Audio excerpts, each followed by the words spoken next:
Thank you, Inquisitors. I wonder which choir we'll be seeing next week.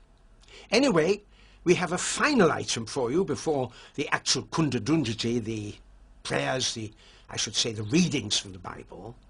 We're going to talk to people from St. Teresa's Church in Canifing. Everybody knows that big church, that busy Westfield. It's the biggest parish in the Gambia. And coming up soon is their biggest day, St. Teresa's Day, which is the 1st of October, but I'm sure they'll be celebrating, as we shall learn, on the nearest Sunday.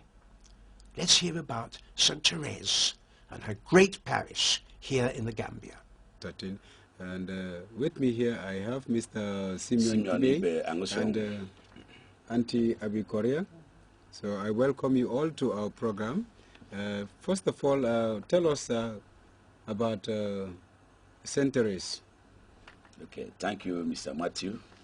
The history of St. Therese, the Little Flower, or St. Therese of the Child Jesus and the Holy Face goes this way.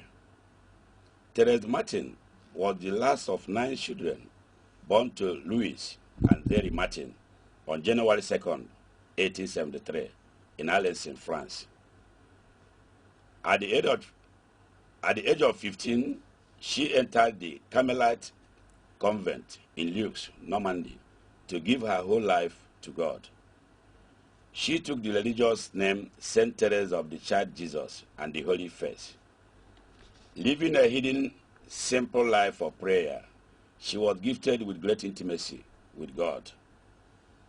Through sickness and dark nights of doubt and fear, she remained faithful to God, rooted in his merciful love. After a long struggle with tuberculosis, she died on September 30th, 1897, at the age of 24. Her last words were the story of her life. My God, I love you. That was the last word she uttered before dying. St. Therese described her life as a little way of spiritual childhood. She lived each day with an unshakable confidence in God's love. What matters in life, she wrote, is not great deeds, but great love. She believed that just as a child becomes enamored with what is before her, we should also have a childlike focus and totally attentive love. St. Teresa's spirituality is of doing the ordinary with extraordinary love. She loved flowers and saw herself as the little flower of Jesus, who gave glory to God by just being her beautiful little self among all other flowers in God's garden.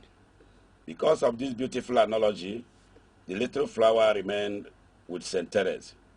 Her inspiration and powerful presence from heaven touched many people very quickly. She was canonized by Pope Pius XI on May 17, 1925, after being beatified in 1923. St. Therese was declared co-patron of the missions with St. Francis Xavier in 1927, and also named co-patron of France with Joan of Arc in 1944. In 1997, Pope John Paul II declared St. Therese a doctor of the Church, the only doctor of his pontificate, in tribute to the powerful way her spirituality has influenced people all around the world. That is a brief history of St. Therese. Thank you, Mr. Matthew. Okay, thank you so much. And before I go to Auntie Korea, I will just ask you to briefly tell us how you intend to celebrate this year's Feast of St. Therese. Okay, thank you, the moderator, Mr. Matthew.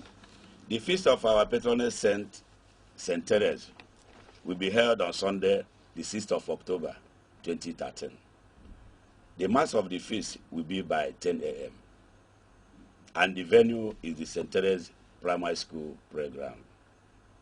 The feast of St. Therese, as you know, remains the main pivot, or sort of a major source of fundraising for the parish for their developmental aspirations, for developmental projects, and the other daily expenditure of the church. And in this regard, we are expecting our friends and well-wishers from far and near to come and support us, to come and be with us, to come and encourage us on that day. And above all, to celebrate with all of us. To celebrate with all. The Mass itself will be animated by our own Reverend Father Emil Sambo, the Vicar General of the Diocese of Banjul. And it will be a good thing if all our friends and well-wishers will be there to participate in that Mass, so as to have a feeling of a great blessings, sort of great blessings that will flow from the altar of God on that day. And then how does the program of the day look like? Well, it goes this way. After the celebration of the High Mass, as I told you, by Emil Sambo, there will be auction sales. This time around, we are introducing a system of auction sales known as the American auction sales system.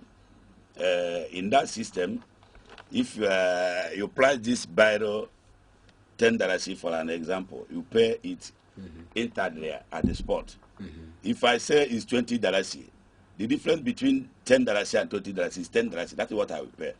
Sure. If Mrs. Korea says it's $30, the difference still remains $10, and she will pay it at the spot. On getting or realizing the cost of the particular item in question, the moderator will just give it to the last bidder. It's all fun. We want to raise money with it. It's not the value of what you buy or try to buy is the issue. What is the issue is the developmental aspiration of the parish, the development of the missionary work in the Gambia. That is what that auction is aiming at. And on that day, there will be a lot of foods, Gambian foods, Nigerian foods, Sierra Leonean foods, and other foods. You know, we are being called the Chinese parish. And there, if you know how the Chinese parish looks like, we will simply come there and see our way of doing our own things. We have a unique way of doing our own things. There, we are expecting every supporter of our parish, every friend and well-wishers to come and support us so that we'll be able to embark on many projects that we are currently undertaking, like the changing of the church benches. We are working on changing all the benches in the church with a very modern and befitting benches that befit the status of St. Teresa. Okay, let me just turn to Auntie Abi Korea to help our local listeners in Wolof. First, you tell us about St. Teresa, your patron saint. Jërëjëf Matthew. Ni ma ko waxee woon de ma ne Thérèse mu ndaw mi moom jëloon na tur boobu defoon ko Thérèse mu Yeesu mu ndaw mi ak kanam bu sella bi. Thérèse juddu woon na ca béréb